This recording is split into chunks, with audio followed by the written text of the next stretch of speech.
Hi viewers, welcome back to Anime Abstract. The anime begins by introducing us to the protagonist named Chise. She finds herself signing a contract to be sold in a special auction. The person in charge asks her if she's sure about this decision, and she responds affirmatively. Chise is then chained with several shackles and taken to the auction audience. On the way, she notices various fantastic creatures for sale, surprising her as she had never seen such beings before. At the auction venue, she is sold as a special specimen due to her ability to see beings that not everyone can. The merchants start offering a lot of money to buy her, but then a mysterious creature named Elias appears. He offers 5 million for Chise, astonishing everyone in the room. Elias tells Chise that she will now become his apprentice mage. Elias closes the sales contract with a check and advises Chise to look forward and not down. Despite her surprise, Chise accepts his offer. She starts recalling her past, where she faced abuse and mockery because of her unique ability. She confides in Elias about her powers bringing her nothing but misfortune,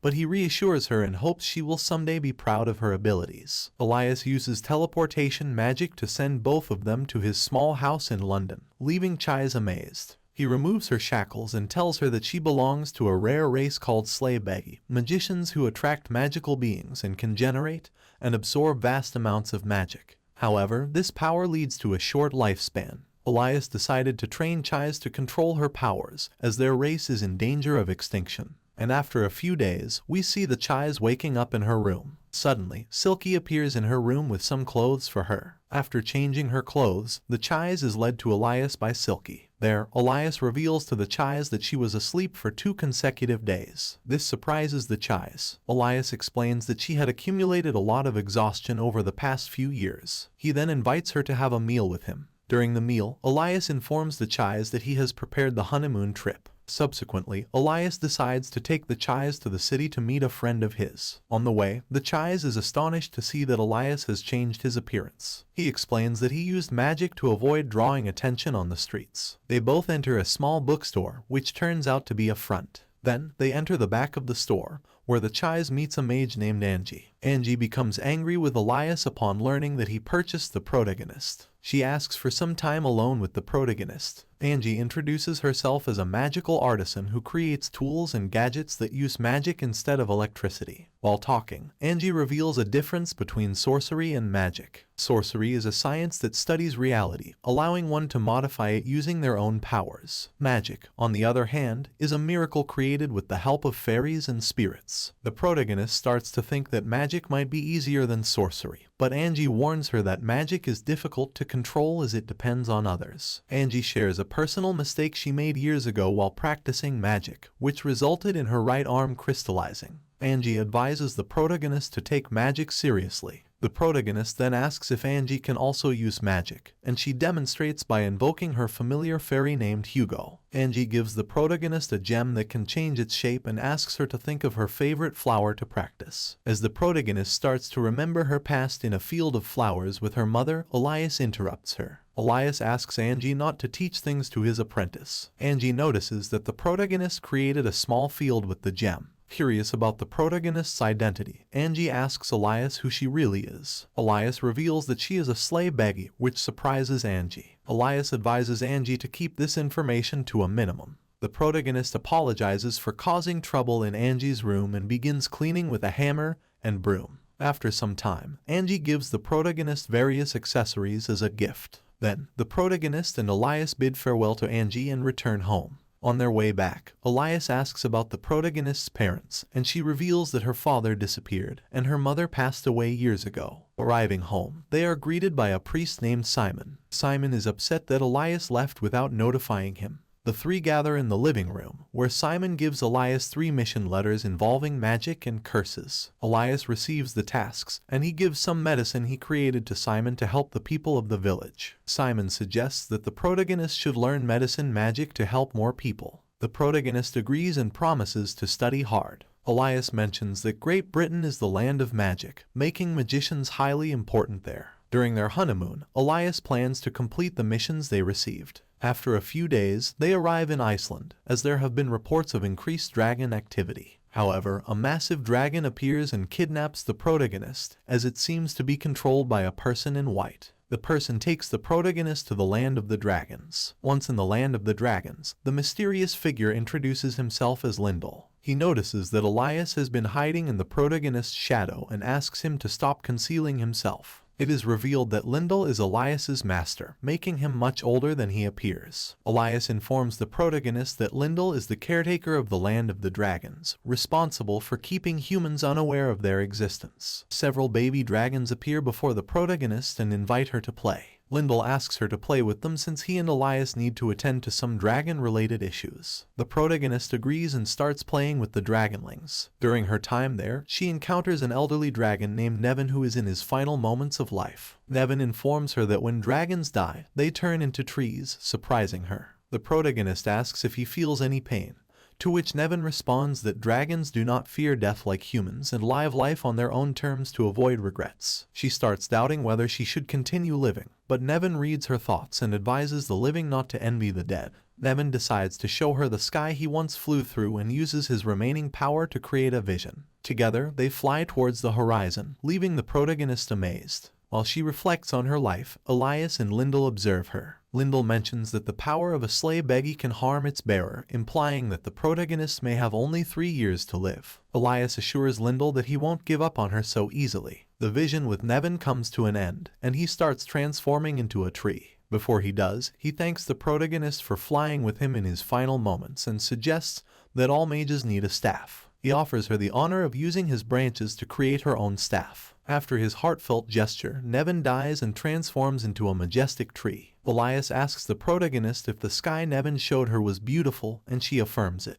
They decide to continue their journey, and the protagonist bids farewell to the baby dragons she met. However, she suddenly experiences a severe headache, leading her to faint. After some time, the protagonist wakes up on a train alongside Elias. He informs her that they are heading to the kingdom of cats called ORPHAN, as it is in trouble, and the church decided to send Elias. He mentions that they are on a special train used only by magicians and special creatures. A messenger cat appears before them, revealing that cats truly have 9 lives, and as they live through each one, they become wiser. This is why the messenger cat can communicate with them, currently on its 7th life. The messenger cat informs Elias that their queen is waiting for them. After a few hours, they arrive in ORPHAN, where the protagonist is surprised to see so many cats. They meet the queen of cats named Molly, who takes them to the location of the problem they face. Meanwhile, Molly tells the protagonist about an assassin who, years ago, captured and killed cats. The previous cat king and his soldiers killed the assassin, but he became a corrupt spirit trying to escape a small island to continue killing. This is why they called for Elias's help. Elias, however, decides that the protagonist will deal with the corrupt spirit, as he is not skilled enough to cleanse a specter. He believes the protagonist can do it with her purification magic, and she agrees to take on the task. Molly clears the area of people to keep them safe, and after a few hours, the protagonist dresses in a purification suit to begin her work. Elias summons the forest Ariels to assist her. While she is on the island preparing to use her magic, an apprentice sorcerer named Alice appears and stops her. Alice's master, Ren, captures the protagonist's fairy companion with a special glove. Ren explains that he and Alice plan to use the evil spirit, and they cannot allow the protagonist to purify it. Elias intervenes, but Ren tells the protagonist that Elias is manipulating her, as she will soon die as a sleigh beggy. This revelation shocks the protagonist. As Elias never mentioned that her body was very fragile, Ren accuses Elias of always using the protagonist. However, the protagonist frees herself from Alice's defense and saves the fairy. Ren is surprised and asks her if she doesn't want to be free. She responds that she doesn't mind Elias lying to her since he has been the first person to value her, and now she belongs to him. Elias appears and uses his thorn magic against Ren and Alice, forcing them to back off. He asks the protagonist to handle the evil spirit while he deals with the sorcerers. She accepts the task and goes with Molly and the Ariel. Once near the spirit, the protagonist makes contact with it and witnesses the past of the assassin, a boy named Matt, who sought help from the wandering magician Joseph to cure his sick wife, Mina. Joseph attempts to cure her by experimenting with cats, leading to tragedy. After observing the vision, Mina appears before the protagonist and asks her to kill both her and Matt so they can stop existing for eternity. However, with the help of the Ariel, the protagonist purifies them both and reunites their souls, earning Mina's gratitude as they say goodbye. Meanwhile, Elias is conversing with Ren, who asks how Elias lost one of his arms since he had both last time they met. Before Elias can respond, the protagonist returns after purifying Matt's soul, causing Ren to appear relieved. Ren decides to leave with Alice, and the protagonist collapses after using her powers. Elias carries her back to the village. The protagonist asks Elias how much time she has left to live, and he reveals it is around 3 years. He then explains that he kept her fragile nature a secret and has been thinking of a way to avoid her death. Elias confesses that he struggles to understand and empathize with humans, and one reason he bought her was to learn from her. The protagonist reassures Elias that she will always be by his side before she loses consciousness. After 2 weeks, it is revealed that the protagonist hasn't woken up yet, prompting Elias to take her to the fairy forest, where she might recover faster. Simon appears, also worried about her. However, their conversation is interrupted by Titania, the queen of the fairies. Titania sends Simon deeper into the forest due to their differing views. King Oberon also takes an interest in the protagonist and uses his power to wake her up. She is frightened by Oberon and seeks refuge with Elias. The 2 fairy monarchs introduce themselves to the protagonist, and she is amazed to learn of their importance. After a few minutes of conversation, the fairy rulers depart, and Titania assures the protagonist that she will always be welcome in their world. Simon manages to leave the forest and reunites with Elias and the protagonist, expressing his relief to see her well. He decides to return to the church. The protagonist tells Elias that she wishes he had bought her sooner, but Elias assures her that they will have many years together. They decide to return home, where Silky welcomes them with a grand banquet, relieved to see the protagonist doing well. In a scene change, we see Joseph meeting with Ren. It is revealed that Joseph forcibly took Ren's arm and made him surrender the spirit of Matt. Joseph threatened to experiment on Alice if Ren didn't comply. Witnessing this, Alice becomes worried about Ren. On the other hand, the protagonist has started taking magic classes with Elias, who has been teaching her about the properties of magic. She begins learning both the positive and negative aspects of magic. After several days, Elias mentions that the church has given him a new mission: to supervise a Grimm that recently appeared in a cemetery. The protagonist asks Elias what a Grimm is, and he explains that it's a guardian dog. The protagonist wonders why the church asks Elias for so many favors, and he reveals that he made a grave mistake years ago, leading to the church keeping him under surveillance since then. To be left alone, Elias decided to help them, and that's why they ask for his assistance. During their conversation, Elias interrupts the protagonist's thoughts and gives her a ring made by Angie. The ring can limit her magic production, and she decides to wear it. Elias tells her that she should have a familiar soon, a creature that will live off her magic and serve her forever. Later, they arrive at the Grimm's cemetery, and Elias goes to talk with the case's supervisor while the protagonist explores the cemetery. There, she encounters an evil spirit trying to possess her. She tries to escape but gets captured. However, a person named Ruth intervenes and easily eliminates the spirit. The protagonist realizes that Ruth is not human, but before she can learn more, Ruth is severely injured. She tries to help him, and Ruth reveals that she lost his sister years ago in an accident. He has been waiting for her to wake up again. After Alice appears and demands that Ruth be handed over to her, the protagonist refuses and immobilizes Alice with a tranquilizer. Ruth wakes up and begins to talk about his sister. The protagonist learns about Ruth's tragic past. Joseph resurfaces and summons a chimera resembling Ruth's sister. The protagonist stops Ruth from being manipulated emotionally, but in her rage, she unleashes her power to kill Joseph. Elias intervenes, revealing his true form, and teleports everyone away from Joseph. Elias and the chimera engage in a battle. Meanwhile, Ruth tries to save the protagonist using his powers, and she connects with him, seeing his memories of his deceased sister. The protagonist wakes up and assures Ruth that she is awake. Elias, having lost control, is calmed down by the protagonist. Ren shoots Joseph with an enchanted bullet to hinder his regeneration, and Alice scolds him for being reckless. She explains that she's his bodyguard and shouldn't be abandoned.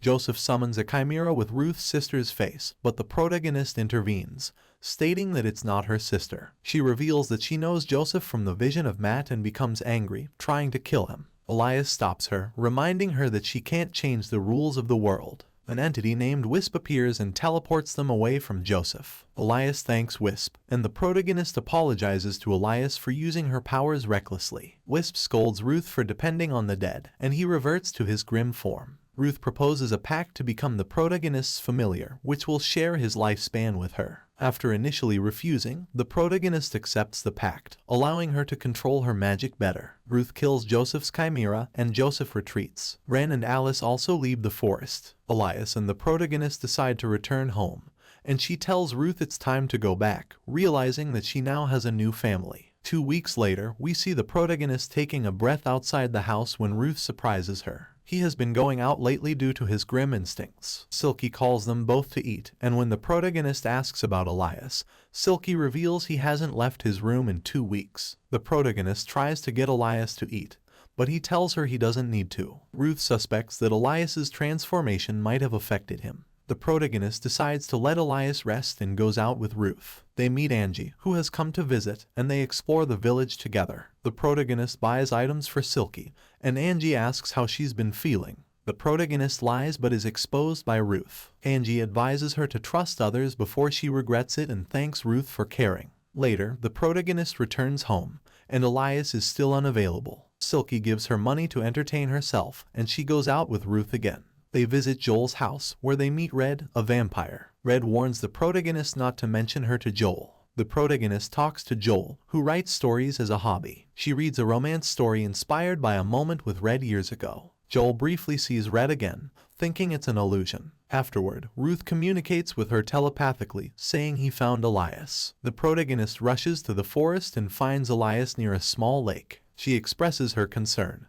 and Elias admits struggling to control himself, asking her to leave him alone. The next day, she wakes up in her room and finds a letter from Elias saying he'll return soon. Ruth tells her that she must travel alone to the land of the dragons to create her mage staff. So, the next day, we see how the protagonist and Ruth prepare to travel on a dragon, which takes flight towards the land of dragons. There, Lyndall's relative uses a water spell to protect them all during the journey to their destination. After a few minutes, the protagonist is greeted by Lyndall on the outskirts of the land of dragons, who is delighted to see her again. He decides to enter the land of dragons with the group using magical reindeer. They all then visit the Nevin tree to use one of its branches. However, Lyndall tells the protagonist that she must cut the branch alone and hands her a handsaw while he goes to prepare dinner. After several attempts, the protagonist manages to cut the branch. Lyndall then uses his power to heal her wounds. During this time, Lyndall expresses his concern about Elias using her as a pet, but she seems fine with it.